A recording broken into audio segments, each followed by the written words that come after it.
அது போ. இந்த பத்திரிகையாளர்லாம் கேட்பாங்க, கூட்டணி வைக்க மாட்டீங்களா, யாரோட வைக்கலாம்னு சொல்லுங்கன்னா பதில் இல்லை.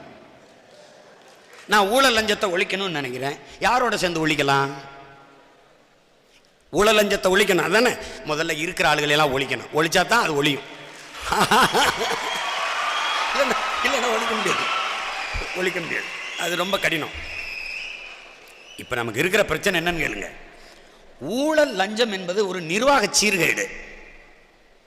ஒரு நேர்மையாளன் உண்மையும் நேர்மையுமாக என் மக்களுக்கும் மண்ணுக்கும் சேவை செய்ய வேண்டும் என்கிற ஒரு நேர்மையாளன் வந்து அதிகாரத்தில் அமர்ந்து விட்டால் அடுத்த நொடியில் ஊழல் லஞ்சம் ஒழிஞ்சிடும். நீ லஞ்சம் வாங்கு, லஞ்சம் வாங்கு, பணியிடை நீக்கம் அல்ல, பணி நீக்கம் போட முடிஞ்சு. அடுத்த சட்டம் 3 தலைமுறைக்கு உன் குடும்பத்தில் எவருக்கும் அரசு வேலை கிடையாது.